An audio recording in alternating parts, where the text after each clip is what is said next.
What's good, YouTube? Welcome back to another video, man. So today we got another controversial reaction right here. Did the Bucks title window just close? Now we know that they basically just got knocked out the playoffs without Giannis, who was just hurt, and with a one guy in Dame Lillard, which is kind of interesting because, you know what I'm saying, that low-key says a lot. With him being on the Blazers, he couldn't really get it done. And now on the Bucks, even though Giannis was hurt, you know what I'm saying, he's done it before by himself. But let's just see, is the Bucks Dynasty really over? Let's go react to this video. Original link to this video will be in the description down below. Hope y'all enjoy, but let's go ahead and get right into it, though. No cap. So the Bucks season is over, and I'm going to be honest, it doesn't look good. Like, my immediate reaction whenever a team's season is over, especially a postseason team, is like, okay, where do they go from here? What does this mean for the future? What are the changes they can make?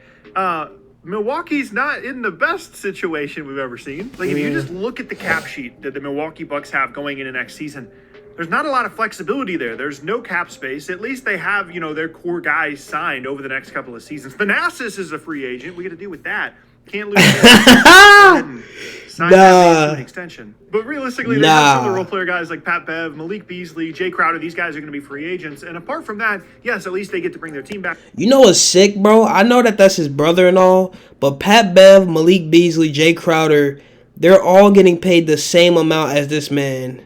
Like, how, like, bro, and, bro, I ain't gonna lie, I would be pissed, gang. The problem is, the team wasn't that good this year. Like, I was critical of Milwaukee all season long, even when before they fired their coach, then they brought in Doc Rivers. After they brought in Doc Rivers, there was just something wrong with the team the entire season. And a lot of people, kind of went out of their way to say, oh, they shouldn't have made the Drew Holiday trade and then bring in Dame ruin the team. I don't even think necessarily it was that. I mean, yes, obviously that completely changed the roster construction of the team and the way that they would play, and obviously took away from a lot of their defensive strengths. But I think sometimes it's just a weird season, and I think that's what this was for Milwaukee. They were really good from a record standpoint. The first 40 games of the year didn't matter. Fired their coach. Doc Rivers comes in. They get a little better. They get a little worse. They get a little better. They get a little worse. And then injuries towards the end of the year. Now here we are. And trust me, we're going to get to some actual analysis here in a little bit. But sometimes it just is what it is. Like, sometimes you just have a bad year. The Bucks did. Now, is it unfortunate that their bad year happened immediately after one of the biggest trades in franchise history? Yeah, like, that's not ideal. Is it a bad thing that their bad year happened right after trading away any kind of future that they had in terms of future draft picks, and now they have very little ability to improve the roster? Yeah. Not ideal. But now for the actual analysis, right? In terms of the future for Milwaukee, Brook Lopez is a 2025 free agent. That's certainly going to be something they're going to have to deal with. And then both Bobby Portis and Chris Middleton have 2025 player options as well, which is really interesting because when they signed Middleton to the contract, a lot of people were like, oh my gosh, that's so much money. Why did they bring it back? It's actually kind of a fair deal. And now he's talking about so much money once again, and probably once again is going to be a very valued part of free agency. Like, what about his brother? They're going to want to get him. But again, that's not until the 2025 offseason. Then after that, you've got Dame in 2026. We got Giannis in 2027. By the way, I still definitely am not used to this. This is not shade at Giannis at all, but like just seeing players making almost $80 million on an annual basis in a couple of seasons, I'm used to what the numbers normally look like, and I'm just not used to this yet. And that's really the concern for Milwaukee, right? Is like, how can they continue to put together a roster where Giannis stays? Nothing else really matters. I've said this for years and years and years. You can talk about, oh, they had a bad season. They don't have control of the draft picks. They don't have salary cap space. The only thing you're trying to do is, one, you're trying to win a title. Two, you're trying to keep Giannis there and happy. If at any point Milwaukee loses Giannis because of a trade request or because of free agency in 2027, that is the most disastrous thing that could possibly happen to the franchise.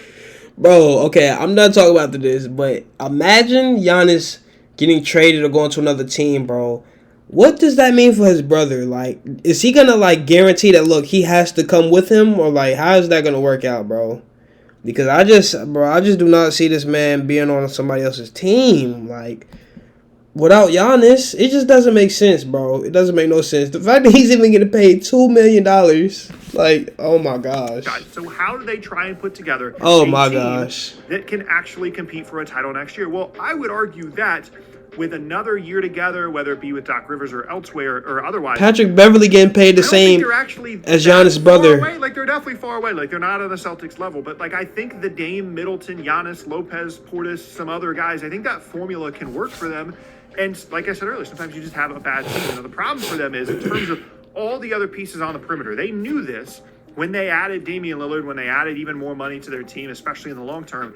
it's going to be extremely difficult to add competent pieces. That's the whole point of the second apron. Phoenix is going to be going through this. All these teams that are spending a ton of money, it's going to be difficult to add pieces on the edges of your roster, especially so when Milwaukee doesn't have control over a single first-round pick through 2030. Think about where your life is going to be at in 2030. Think about what you'd like to be doing 6 years from now. The Bucks still will have not had control over any of their first-round picks through that year. Bro, like, me personally, I feel like the Bucks dynasty is over.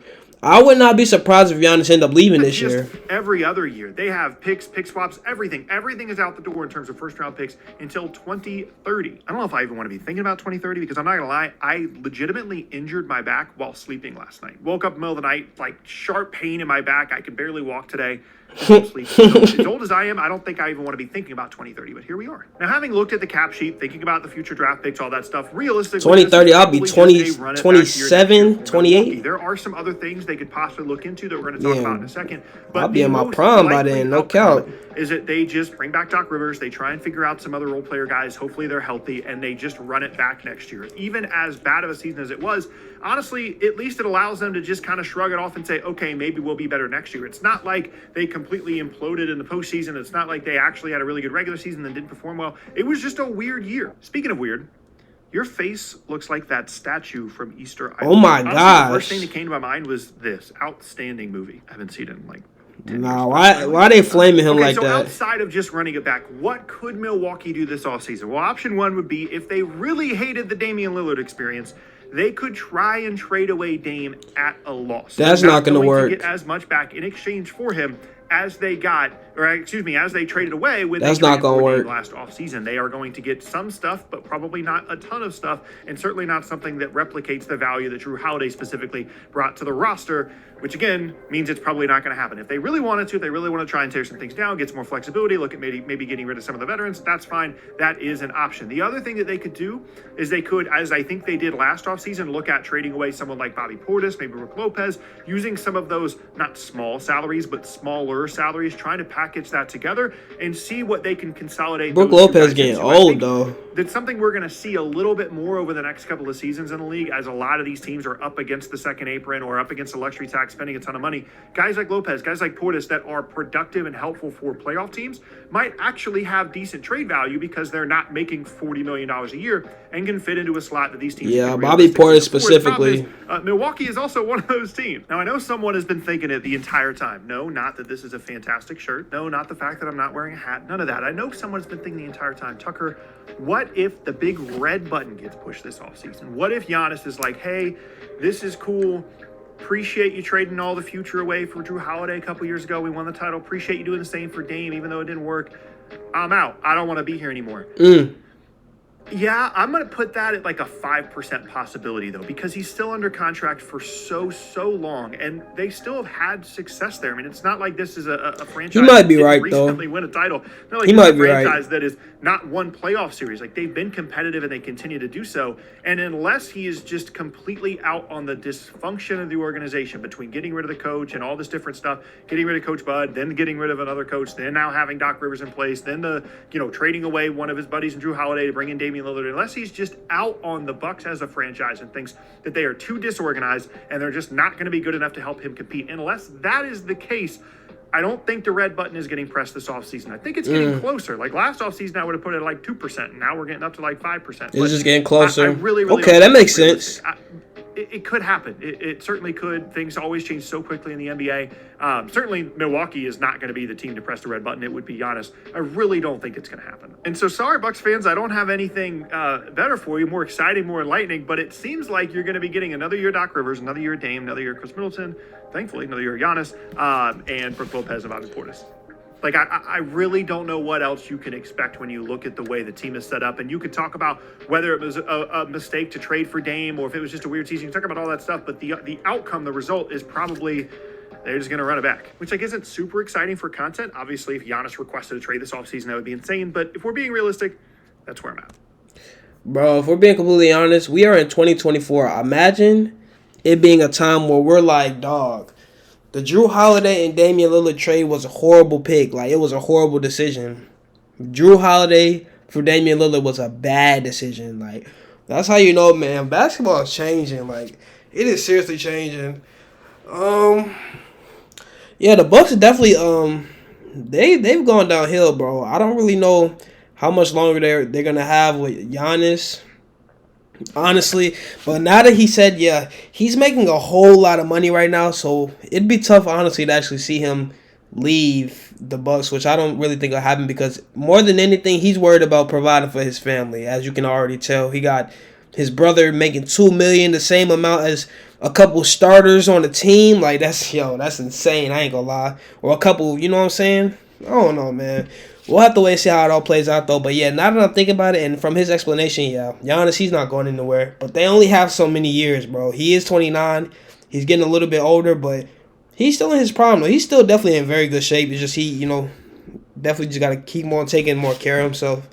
We'll have to wait and see how it plays out, though. I hope y'all enjoyed this video. Original link in this video will be in the description down below. But it's your boy, Caprice the Great.